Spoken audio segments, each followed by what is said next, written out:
বীর পুরুষ রবীন্দ্রনাথ ঠাকুর। মনে করো যেন বিদেশ ঘুরে মাকে নিয়ে যাচ্ছি অনেক দূরে। তুমি যাচ্ছ পালকিতে মা চড়ে, দরজা দুটো একটুকু ফাঁক করে। আমি যাচ্ছি রাঙা ঘোড়ার পরে, টগবগিয়ে তোমার পাশে পাশে। রাস্তা থেকে ঘোড়ার খুঁড়ে খুঁড়ে রাঙা ধুলোই মেঘ উড়িয়ে আসে। সন্ধে হলো, সূর্য নামে পাটে, এলেম যেন জোড়া দিঘির মাঠে। ধু ধু করে যেদিক পানে চাই, কোনোখানে জনমানব নেই। তুমি যেন আপন মনে তাই ভয় পেয়েছ, ভাবছ এলেম কোথা। আমি বলছি ভয় করো না মাগো, ওই দেখা যায় মরা নদীর সোঁতা।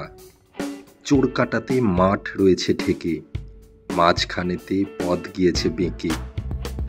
গরু বাছুর নেই কো কোনোখানে, সন্ধে হতেই গেছে গাঁয়ের পানে। আমরা কোথায় যাচ্ছি কে তা জানে, অন্ধকারে দেখা যায় না ভালো। তুমি যেন বললে আমায় ডেকে, দিঘির ধারে ওই যে কিসের আলো। এমন সময় হাঁড়ে রে রে রে, ওই যে কারা আসতেছে ডাক ছেড়ে। তুমি ভয়ে পালকিতে এক কোণে, ঠাকুর দেবতা স্মরণ করছো মনে। বেয়ারাগুলো পাশের কাঁটা বনে, পালকি ছেড়ে কাঁপছে থরো থরো।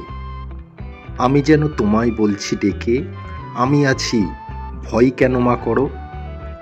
হাতে লাঠি, মাথায় ঝাঁকড়া চুল, কানে তাদের গোঁজা জবার ফুল।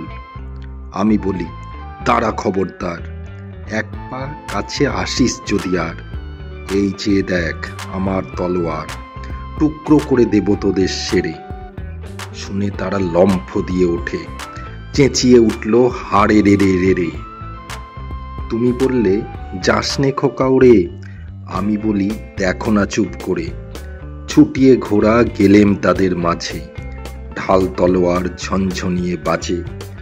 কি ভয়ানক লড়াই হলো মাঝে, শুনে তোমার গায়ে দেবে কাঁটা। কত লোক যে পালিয়ে গেল ভয়ে, কত লোকের মাথা পড়ল কাটা। এত লোকের সঙ্গে লড়াই করে ভাবছো খোকা গেলই বুঝি মরে। আমি তখন রক্ত মেখে ঘেমে বলছি এসে, লড়াই গেছে থেমে। তুমি শুনে পালকি থেকে নেমে চুমো খেয়ে নিচ্ছ আমায় কোলে। বলছো ভাগ্যে খোকা সঙ্গে ছিল, কি দুর্দশাই হতো তা না হলে। রোজ কত কি ঘটে যাহা তাহা, এমন কেন সত্যি হয় না আহা। ঠিক যেন এক গল্প হতো তবে, শুনতো যারা অবাক হতো সবে। দাদা বলতো কেমন করে হবে, খোকার গায়ে এত কি জোর আছে। পাড়ার লোকে সবাই বলতো শুনে, ভাগ্যে খোকা ছিল মায়ের কাছে।